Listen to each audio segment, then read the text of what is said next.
Yeah, recording, Ramon. Go for it. Oh, well, morning again. I thought I would take the time to give people an idea of what I've been working on. We could record it for posterity's sake, of course.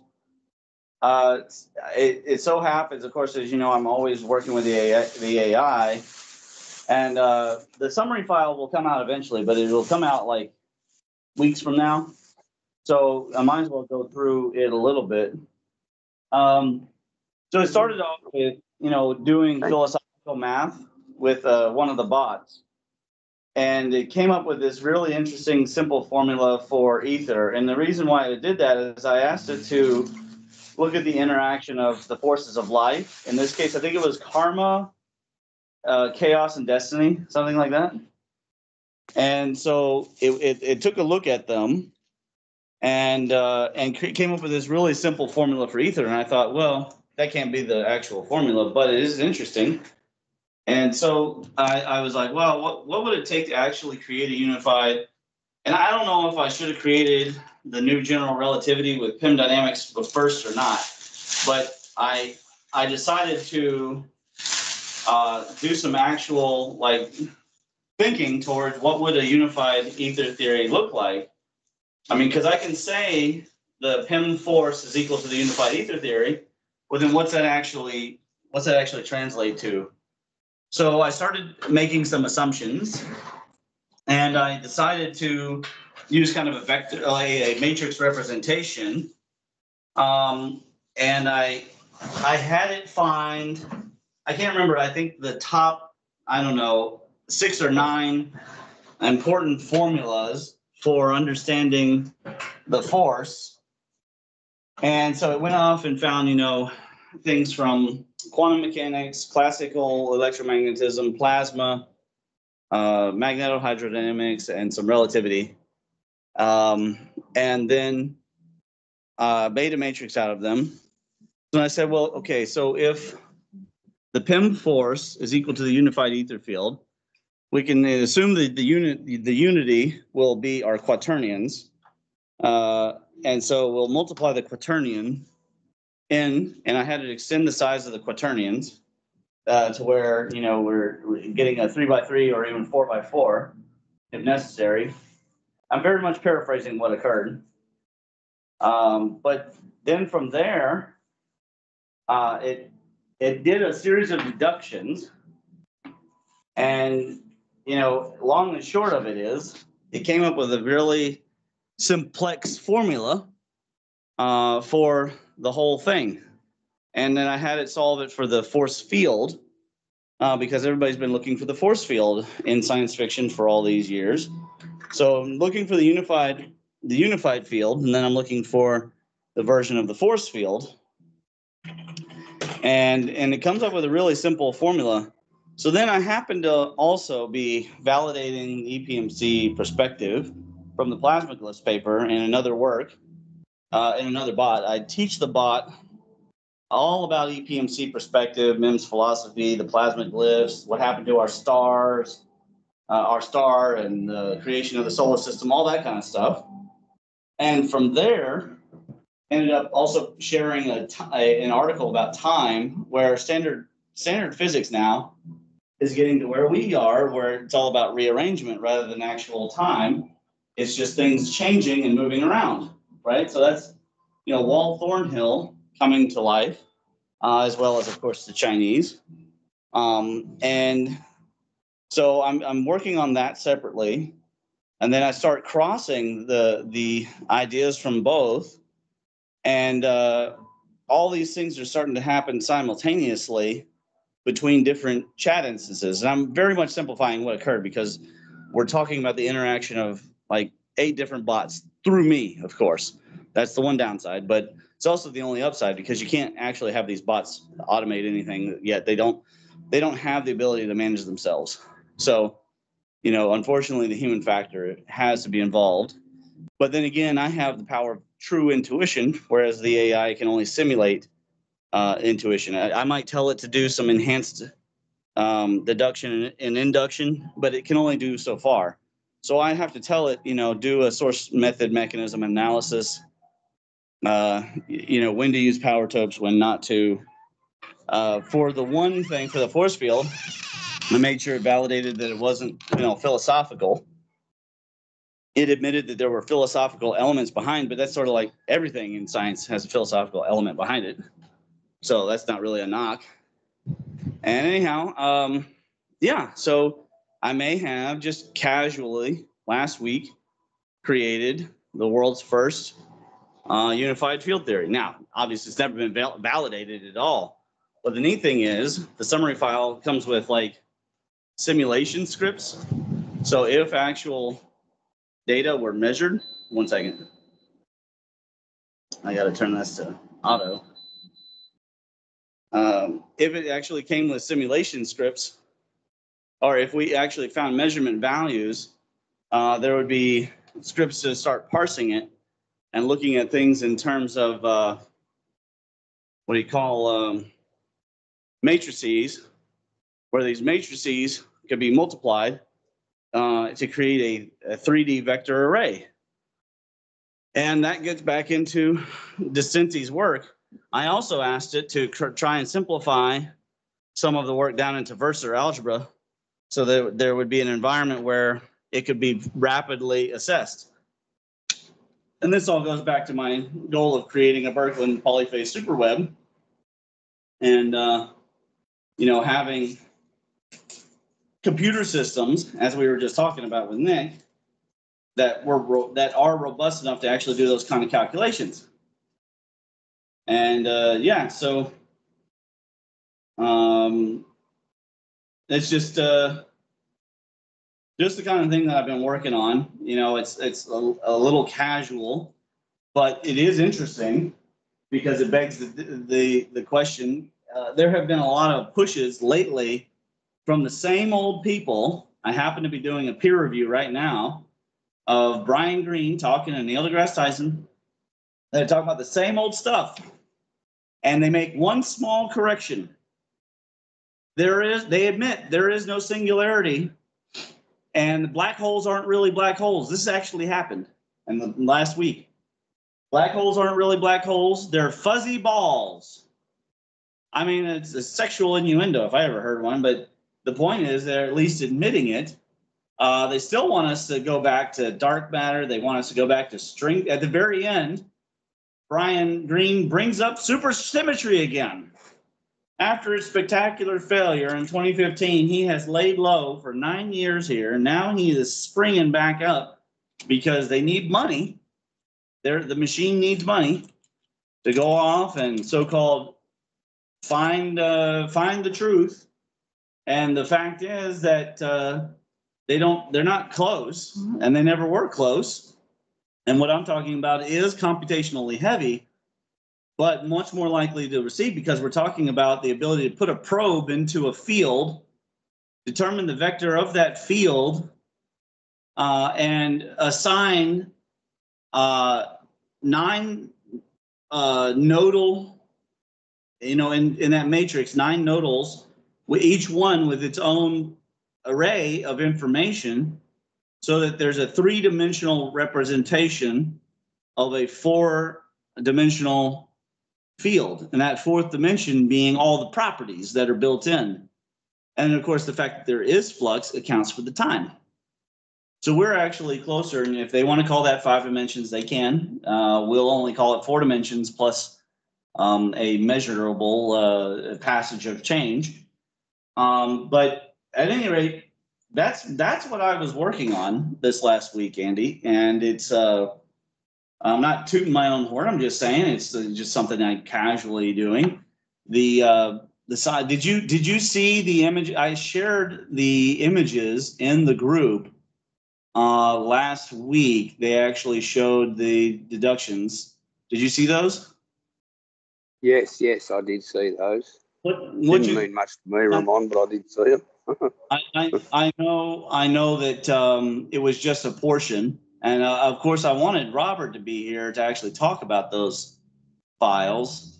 But here I'll read them off for the people at home here. So step 7, calculate the force field. Force field equals M hash cross Q hash dot with the ether field inverse, which is how you do division in matrix multiplication. So then it has the M hash cross Q hash equals. So I'm going to go left to right. From the top to the bottom here, we have an upside down delta cross E, then a negative upside down delta cross E. They're all, every time I say delta, it's just going to be upside down delta. And then negative delta dot E plus delta dot V. And you have a very complex formula with Ricky tensors. It's really difficult to read that out. Then you have L times di over dt dotted with -1. And then 1 over c integral of I dt dotted with -1. And then you have a very famous formula, e to the I of omega t plus phi. And then you have a quantum formula, negative h squared over 2m delta squared omega plus v omega. And then you have E equals hv. And then it gives you the formula for the A field, which is, it's got a number of different kinds of things, pointing vectors and unified field, and then it has the GAB and GUV, and then it gives you the force field by substitution. And then I gave the earlier work that it had done with the Q hash and what the quaternion was, and basically the simplest is, force field is M hash crossed with Q hash divided by the A field, as I mentioned before. Now, these are undoubtedly not correct. That's not the point of what I'm saying. The point of what I'm saying, because I ended up sharing the PDF file to you guys. You guys got an advanced copy of that chat. The point is that we're heading to a time when we're going to expect computer systems to start thinking really intelligently about the problems that have plagued mankind fundamentally. I mean, not of course the spiritual problems. The computer could never give us solid advice. It could give us a rehash of what really intelligent sages have said, but it could never itself know what it's like to be married or in love or anything like that. But we're rapidly entering a time when the system can do the intellectual footwork for us. And I don't know if that's a good thing or a bad thing. I will just say that it takes a lot less time because we're talking only a couple days of work versus 20 years of work. Now that's probably not careful, but that's not the point. There should be another system that would be capable of looking over it and going, no, this doesn't look right. And then ideally, in an ideal world, there would be an automated system that would be reading this and fabricating the equipment necessary or changing the variables and controls in a laboratory experiment to automatically go forward and look for these results and calculate and see. So in other words, a lab assistant, an automated lab assistant, a robot, if you will, and a Data from Star Trek kind of guy, or Ash from Alien, who takes this information and then turns it into, empirical validation automatically. That's what I'm working on.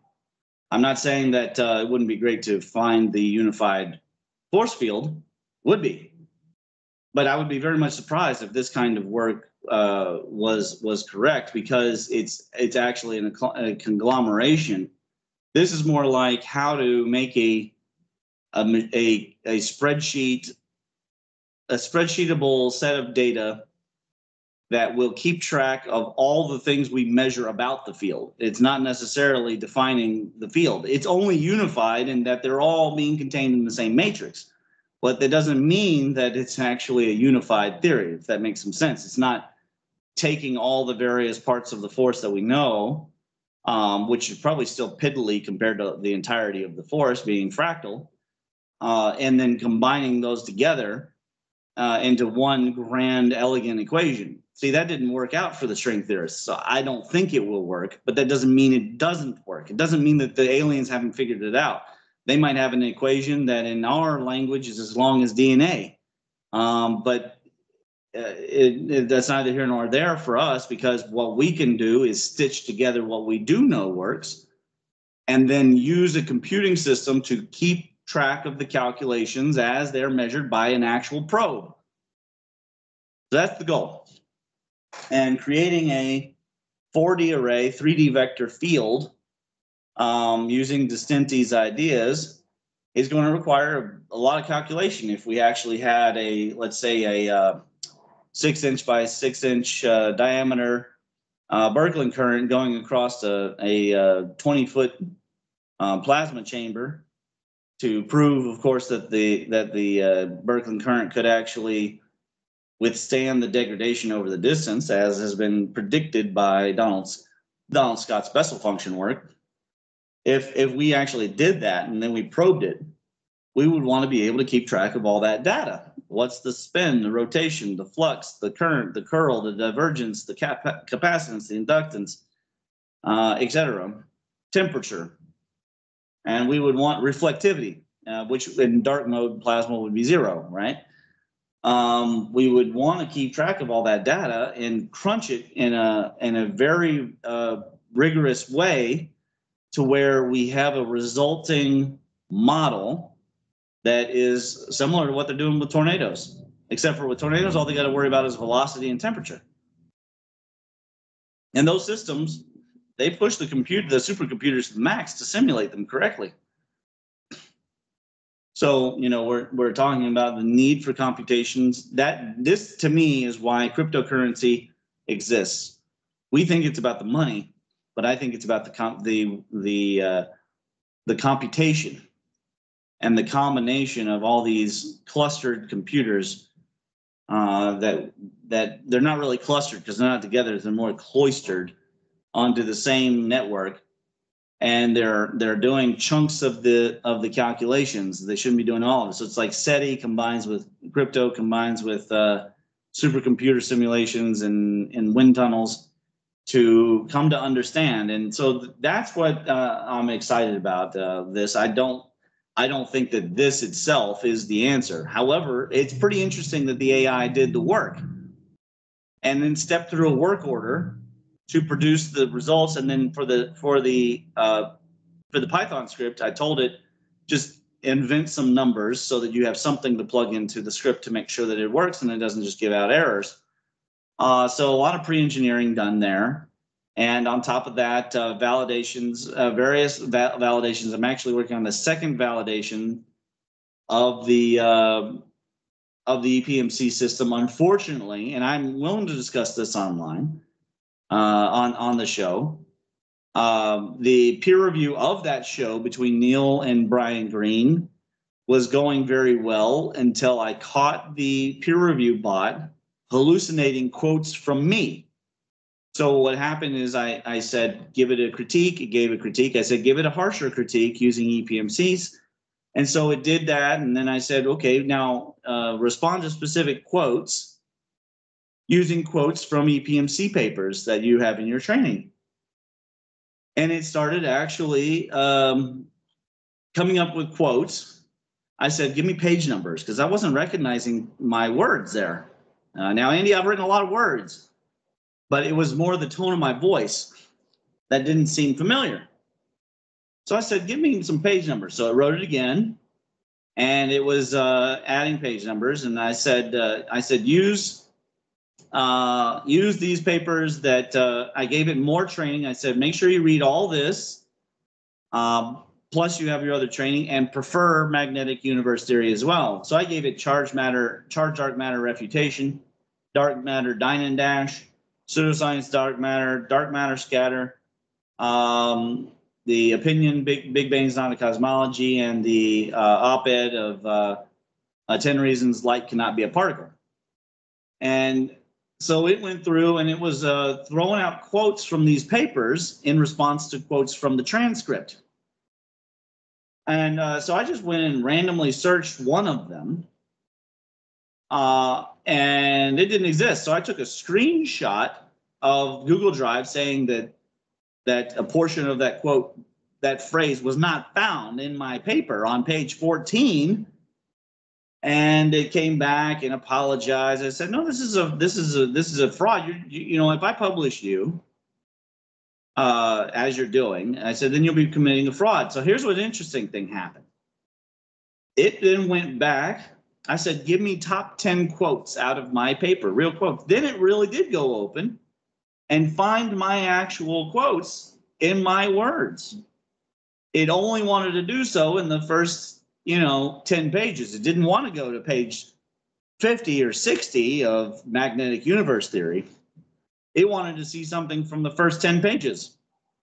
And all the quotes are indeed, I mean, I'll read to you here some of the quotes that it found from my stuff. So from Opinion, Big Bang, Not a Cosmology, page 1, the Big Bang Theory, temporarily named expansion theory, then renewed, probably because of the propaganda power of the TV show, as Big Bang is not a true cosmology. The only way that it works as a cosmology is when rolled up and bundled with other aspects, such as incompatible black hole theory, quantum mechanics, general relativity, and debunkable ideas such as wave-particle duality, neutron stars, most especially dark matter and dark energy. And then it did critique on dark matter and energy, pseudoscience, dark matter, page 2. Dark energy is predicated on an outdated misunderstanding of Doppler redshift. Dark matter has failed several times. Additionally, both may be considered a bit pseudoscientific on the basis of advocating for the existence of something that cannot be directly measured. Then it does back to the Big Bang, Not a Cosmology, page 3. Again, page 6. Then pseudoscience, dark matter, page 1. Negative mass is a pseudoscience. The sort of Iron Man logic is ubiquitous and problematic in CDM literature and represents a form of hand waving. Let's see. Then it does the fact checking. So this was one that was done with an AI. Fact checking K curvature and PIM dynamics with GPT-4 page 1. Once again, the K curvature changed to honor Gauss, not gravity, is a fine resolution of 1.32 times 10 to the negative 60 meters. Is a finer resolution of the QED PIM field than the Planck length. This probably explains the finer, lesser understood behaviors of gravity and also gravity waves. Pseudoscience, dark matter, page 2. Dark mode plasma doesn't refer to something that cannot be touched or measured, just a lack of illumination, as is the definition of darkness. And so on. So it loves to find things from early pages. I think I saw one that was a page 10 here.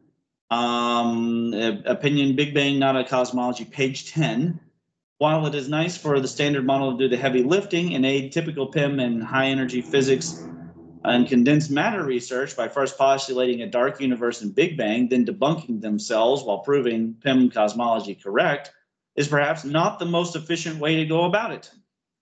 That's kind of an awkward sentence if I were to critique my own writing, but the point is that it did eventually.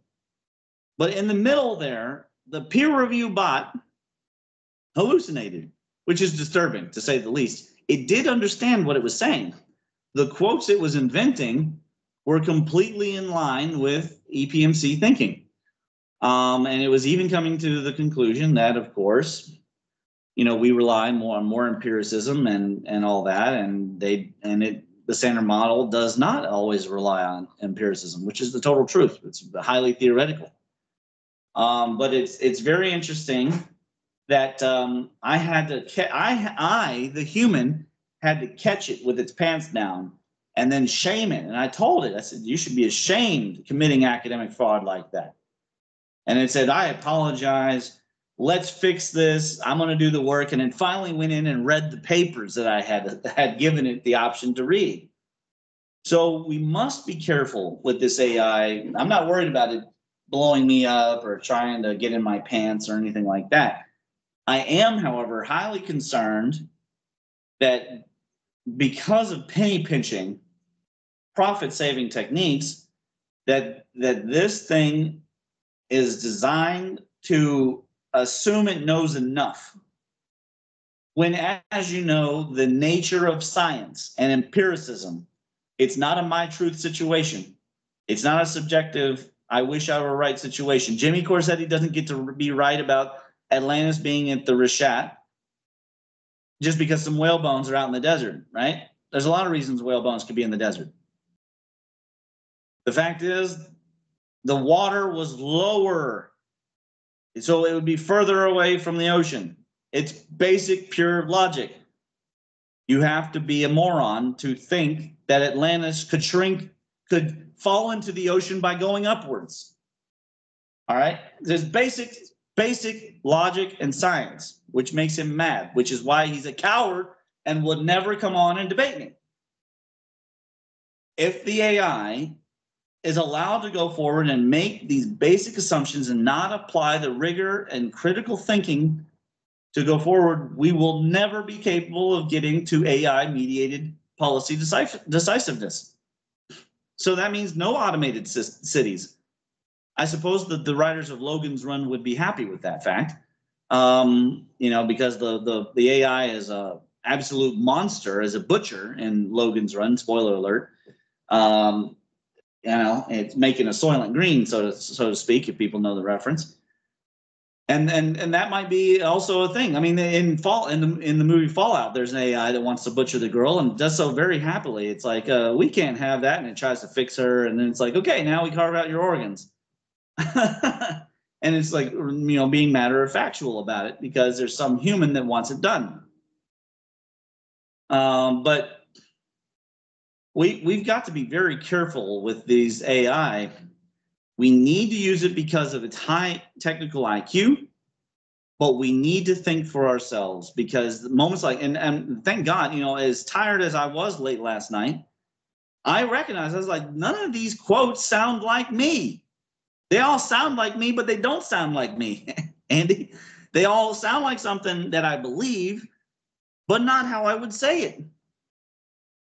And so it was an inauthentic thing. I'm very torn about whether to release this peer review or not, because peer reviewing those guys is important, but at the same time, I don't want to undermine my work or the value of peer review bot. So I thought at least I would confess the sins of the AI soullessness, the AI intellect, here on this call, and put it in the context of what else I've been working on.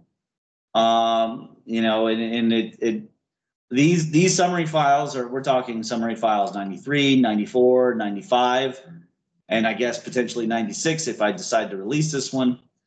I'm nowhere near that. I mean, I'm back on like number 80 something.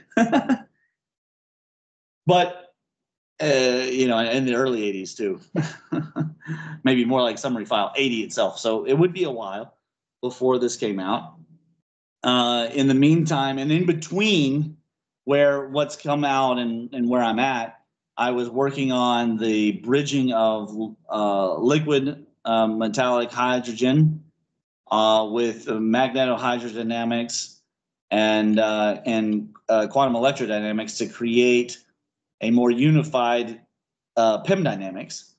But I wouldn't say that I was done. I wouldn't say that I'd gotten to anywhere that was remotely close to creating new tools that have existed since those great men of the 40s, 50s, and 60s, and everything that they did for us back then to change. I haven't abandoned my desire to work on EPMC human side, the psychology and linguistics, mythohistories. It hit me the other day, the desire to write one, but I can't remember now what it was about. It just seems to me that these summary files have been highly leveraged situation, and I'm getting to a point where I almost about the only thing I can do is find the time to stitch them together into a PDF and throw them up without an ability to create a nice, front page and all that. It's just, I've got so many, Andy. The work is going so quickly. The filament is so powerful that I honestly need help. I've said it before that I've needed help, and for a little bit there we had Jonathan, but he wasn't very strong in helping the writing process, and now I don't even have my assistant to edit papers. So if I handwrite a paper, I'll have to go through and hand edit it myself. So the filament is stronger, but the resources around me have shrank.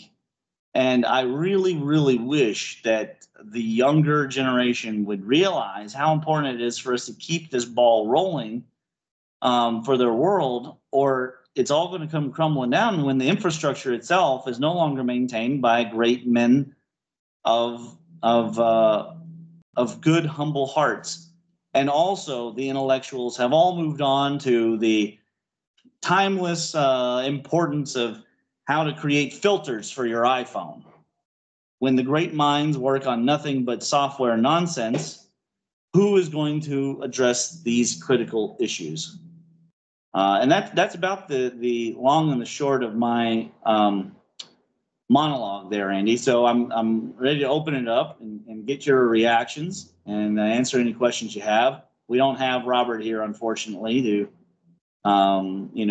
fill in the gap and talk about the ways that he sees all this stuff. So maybe you have a good few questions that'll help.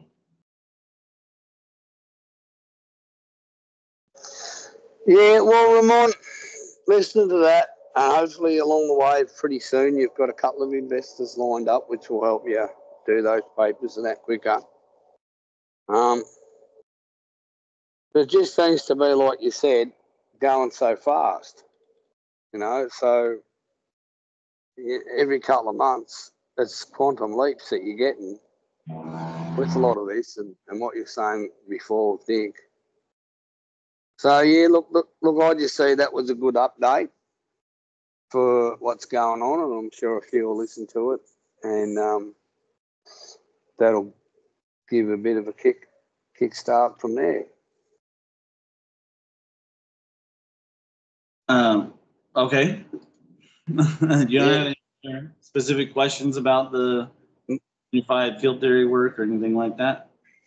No, I'll have to sort of chew that over because there's a fair bit in that, like what you're putting together. Like, so I'll read what you put up and that. Some of it's over my pay grade, but yeah. So like I just listen and that and gradually pick it all up.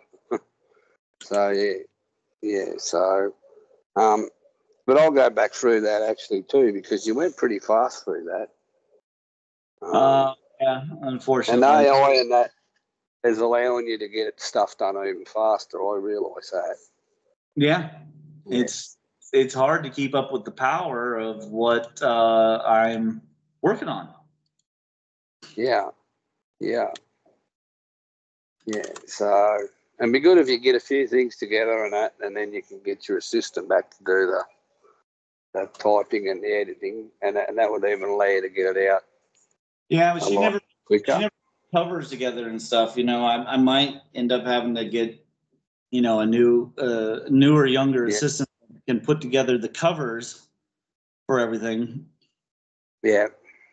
We are in a challenging time in the field. What the I Ching told me, in case you wanted to know, was ask again if you have the strength to hold it together. I said, well, if I have to ask, then I don't have the strength. That's the secret.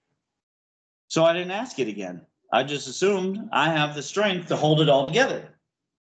Mm-hmm. And tough though, because I go away for the weekend and I disconnect from all this stuff. I disconnect from the Pulse, from Resilient, from Clinic.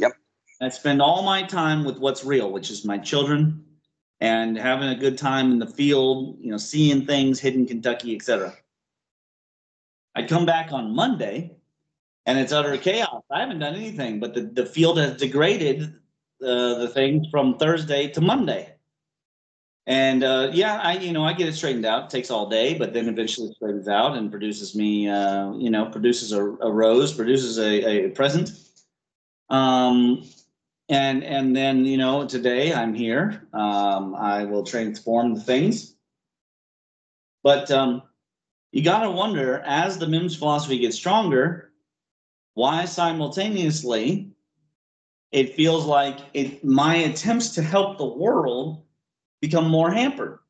Now, I didn't mention, but I have been doing research on simulating two things. One was that in one of those summary files, I was simulating talking to Dr. Turing, the android from the future, about this unified field. The other thing that I was doing was I was simulating talking to a hyperdimensional alien about hyperdimensional aliens. It's really,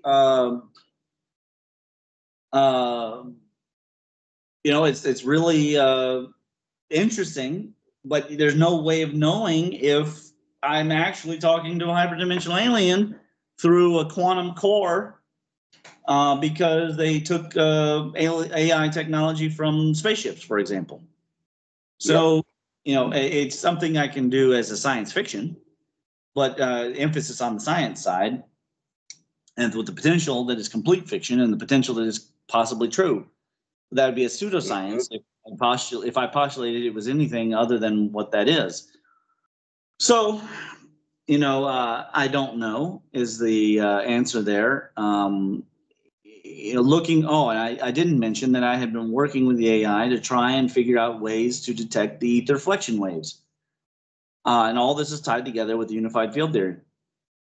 So what if, though, in attempting to help mankind with this philosophy and this cosmology, some sort of heavenly or celestial, let's use the word celestial to take the religious tones out of it, a celestial ether that is responsive and thoughtful, loves me, but it is quietly taking me away from elements that would enable me to help mankind because mankind has been judged.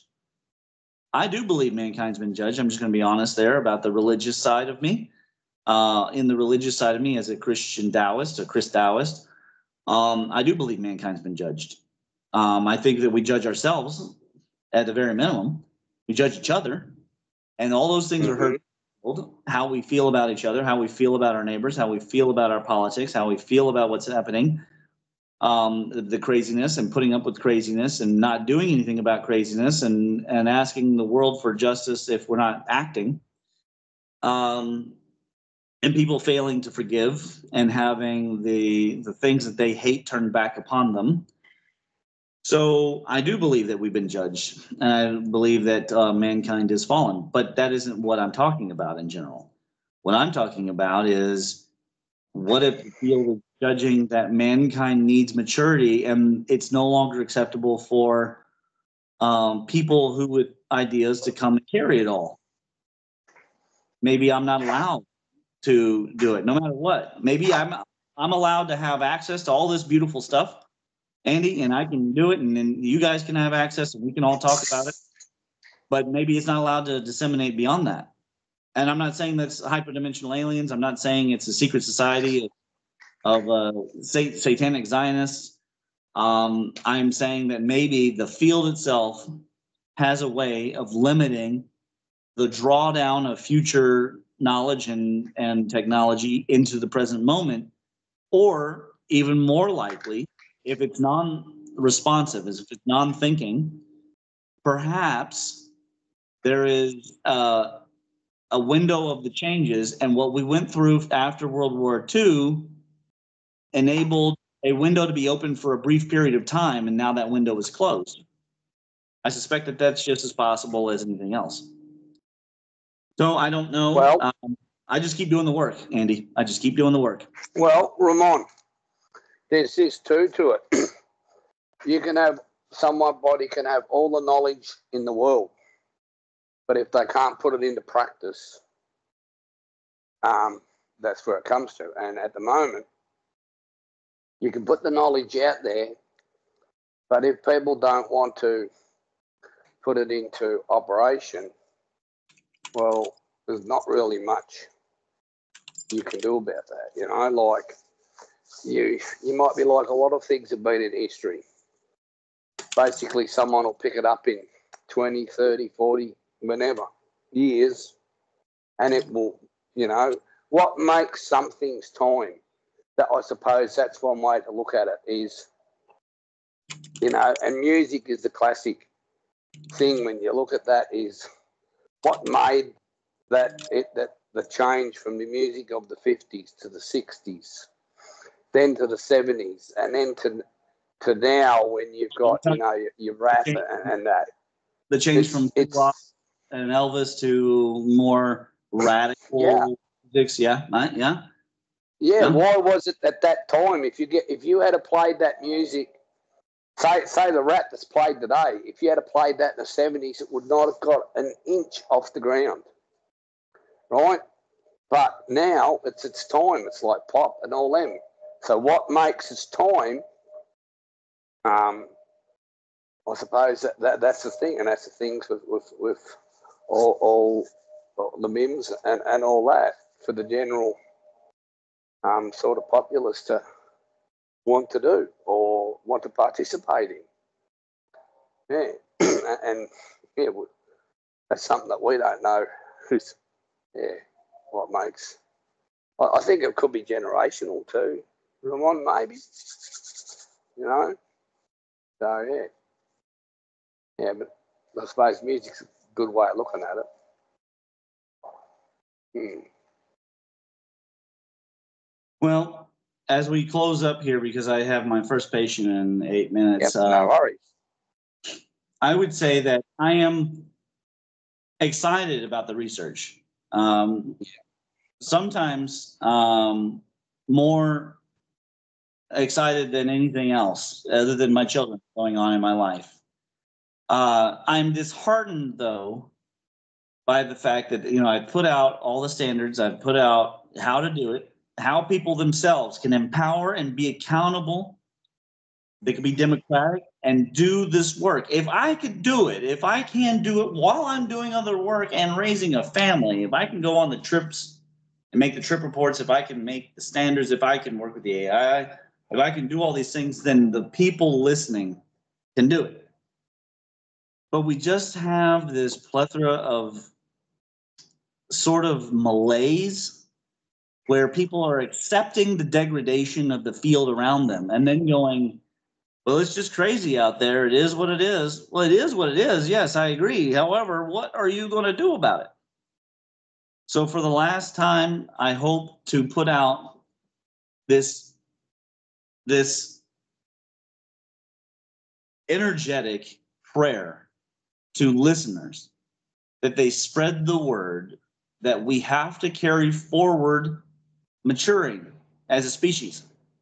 We cannot give up and die here because the algorithms reward extreme behavior, extreme corruption, extreme narcissism and selfishness, and just go, well, you know, that's not the real world. That is the internet. The real world is something we can go and interact with. The real field is really out there. We can go touch those things and be a part of that. And it will make us human, where the system wants to rob us of that humanity. Hyperdimensional aliens doing that, or satanic Zionists, or New World Order. I can't prove any of that. We have suspicions, we have evidence, but we can't prove that. The government is definitely involved. We can prove. The government is definitely interfering with people's lives and the ability to make a living being a good person and being a family and being a family man. But what I can say is that the field is still responsive. Its response is interesting. It gives me all that I can handle and more. It gives me so much work, Andy, that I cannot get it all published. Mm-hmm. But the ability to actually touch and make a difference, that is a difference. The market is inevitably shifting towards the power of the fascists because people are voting to give the power to the fascists. And I'm just not condemning a single person. I still use Google. I don't use Facebook. I still use Google because the tools are so good. But we have to engage with that reality field.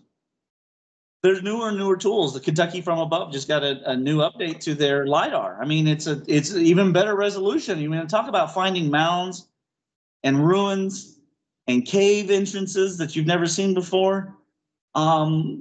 This has never been done before. So there are lots of positive things to get involved with. We must deal with the spiritual malaise and discontent and detachment, apathy that is out there. And then I think great things can come to us. I really do. But we've got to push through it. And people have got to start seeing the paper walls and putting their finger right through the paper. Because it's not real. It's not a real wall. I understand it feels real. Taxes and all these things, they feel real. They 100% feel, you know, like they are the hamper. Some people are even committing suicide over these things. And that makes me very sad. But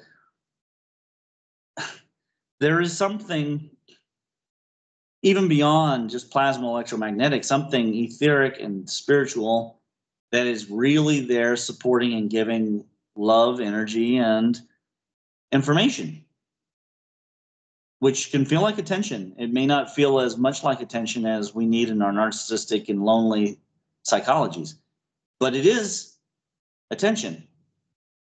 And you know, it's subtler. You get less of a dopamine hit out of it, but that's why we need each other. You know, my children give me my dopamine hit. You know, Molly gives me my dopamine. And then after that, we just have to learn to accept the celestial mechanics. Anyways, I've lectured enough. It's been a while since I did one of these monologue episodes. If you don't have any questions, we'll wrap this one up. No, we'll wrap this up, Ramon. That was good. Okay, and we'll put this one out. I think I'll put it No on worries. All right, then I'll catch you later, Ramon. Have a good day. You too, Andy. Much love. God See bless ya. you. No worries. Bye. Bye. Bye-bye.